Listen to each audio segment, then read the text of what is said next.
No better friend, no worse enemy. These are the words inscribed on the tomb of the first Roman dictator Sulla. While many know the story of Julius Caesar being appointed dictator for life, or Augustus being the first Roman emperor, fewer know the story of Sulla and his consequential effect on the end of the Roman Republic. But what can we learn from Sulla in the late Roman Republic that gave rise to autocratic rule, and how is it like our current political climate in America today? I decided to explore this idea to think what someone 100 years, 500 years, or even 2,000 years in the future would look back and think about our current climate. Would we see it just as a turmoil at the end of the Roman Republic, or just another anti-establishment administration in a long line of shifting politics? Do we see the same ground being laid that spells doom for so many republics? And what does this mean for the future? Are we on an unstoppable trajectory towards autocratic rule, or will the bounds of the law prevail over tyranny? First, we need to understand the structure of the late Roman Republic, how it operated, and who was in control to answer what happens when a central authority figure hijacks the reins of government and uses it for personal enrichment for himself and his oligarchs, and then uses military force to gain and remain in power. To start, we must understand how government operated in Rome. The lower class, known as plebeians, would have the power to elect many of the offices in the government. This included tribunes of the plebs, who were from the plebeian class and charged with protecting them from the patrician class, or the aristocracy. They could introduce laws, have veto power, and overall act as a check on power in the late Republic. And not to get caught up in the weeds here, but they could be elected to nearly every political office as the patricians, excluding some of the ceremonial and religious offices that were exclusively reserved for patricians. Many of the elective assemblies disenfranchised voters by prioritizing power to those with wealth and status, especially as it came to the voting blocks for the provinces, where you must be in Rome to vote, effectively meaning many of the plebeian class didn't have the means to travel to Rome to vote. Even further, the Roman Senate was comprised solely of the patrician class, meaning it was only for the ultra-wealthy. The patrician class used their immense influence and money to buy elections. Bribery was an open secret. There were little controls on political donations or fundraising, and the controls that were in place didn't affect active client-patron relationships. And even when limits on the size of gifts, banquets, or number of campaign staff were introduced, there was no limit on third-party gifts given on a candidate's behalf. This is very similar to how super PACs work in the American election process, where there is no limit on how much they can fundraise, nor a limit on how much they can spend on advertisements and the like, as long as they don't directly donate to a candidate or coordinate with them. No one should be considered rich unless he can finance a legion from his own income. Crassus. This quote comes from one of Rome's richest men who gained wealth and prominence under the reign of Sulla and beyond. He was known to have only one flaw: avarice, or maybe it was such a great vice that it hides all his other vices. And Plutarch describes his gains as got by fire and blood, making his advantages of the public calamities. And what are these public calamities? Well, here we return to the story of Sulla, and he will enter after the Battle of the Colline Gate, where he and his forces took control of Rome after a civil war. Sulla, now in control of Rome, centralized his authority as well as enriched his allies through his prescription lists, weakening popular political institutions and strengthening elite control. That laid the groundwork for the transition of the Republic to the dictatorship.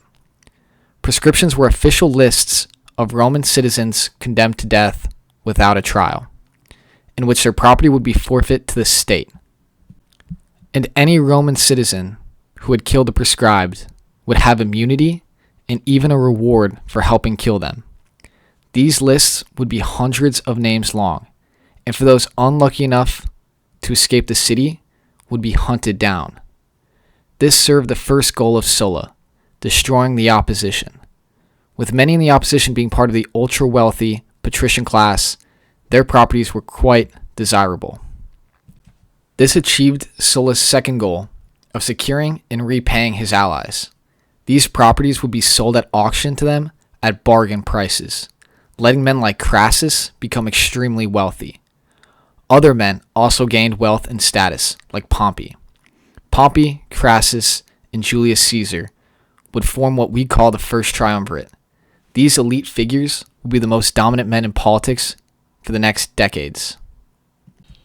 Looking at events today, what similarities and differences can we draw, and what does that mean for the state of the American Republic? We see many of the same themes. Elites have been gaining control of political systems.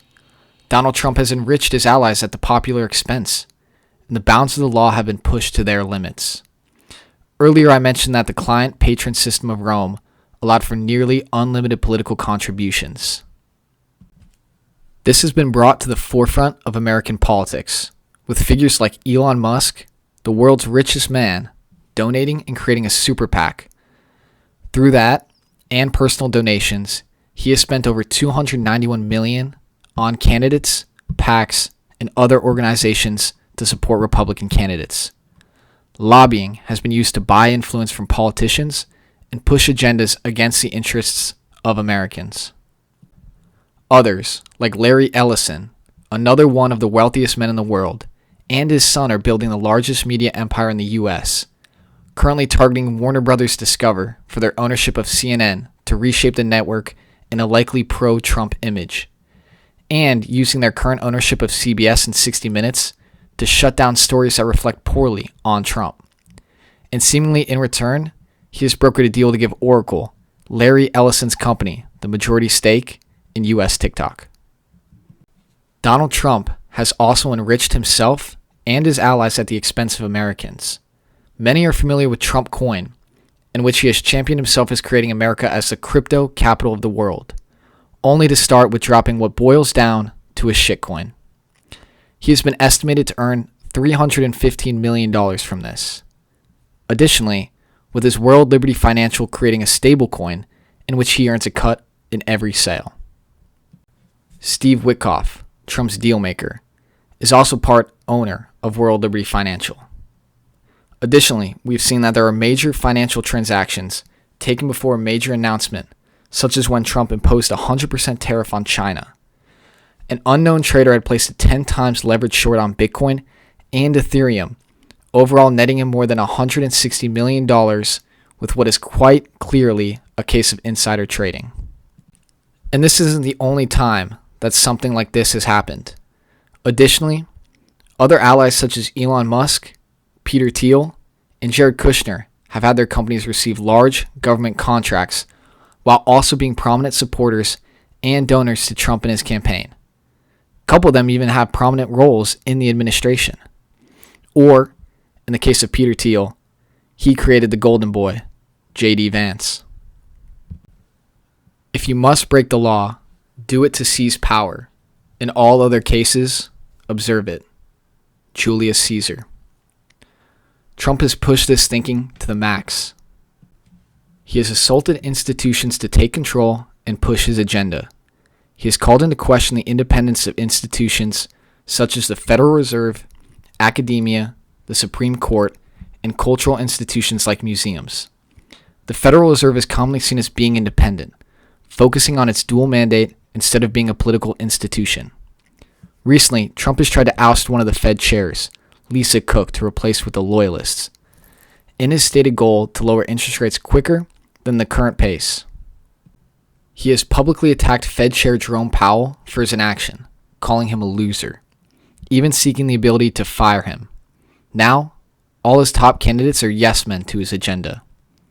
Academia has also been in Trump's sights, threatening to withhold federal funding if they don't change their policies to his favor, even levying fines to the tune of $200 million on schools like Columbia, $50 million for Brown, $30 million for Cornell, $75 million for Northwestern.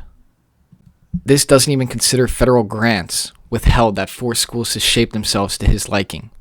He's also been shaping cultural institutions like the Smithsonian, calling it out of control, for highlighting negative parts of American history. He has used executive orders to overhaul the Smithsonian to show a more celebratory view of the country, seen by many to censor the past and our true American roots. Do not quote laws to men with swords. Pompey. This comes from Pompey, the Roman general, when local officials tried to limit his actions by citing laws in which Pompey notes that his military force superseded their legal authority. And this is what I think the greatest distinction and the final bastion before autocratic rule.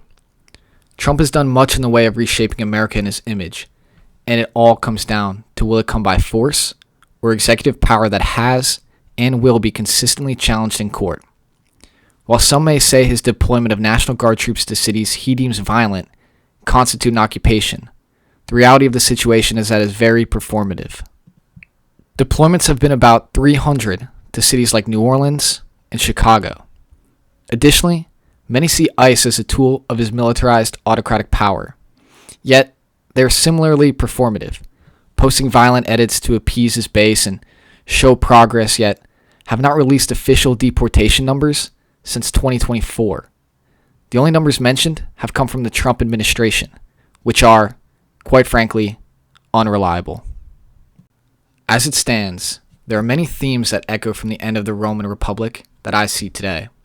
The economic elite have been spending more and more money on elections to get favorable candidates elected.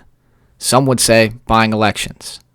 Additionally, there are Trump allies who are profiting handsomely from his presidency, whether it's relocating government funding or using private information for crypto and stock trading. And enemies, or disloyal party members, have been targeted by Trump, whether by political action or dangerously charged rhetoric. Figures like Jack Smith, Thomas Massie, Marjorie Taylor Greene, or even outspoken senators like Mark Kelly from my home state have caught his ire. While this is concerning, what I will be watching closely is the evolution of National Guard deployments and other militarized actions. When the pen is no longer mightier than the sword, and laws fail to be upheld in favor of force, we will have crossed the Rubicon.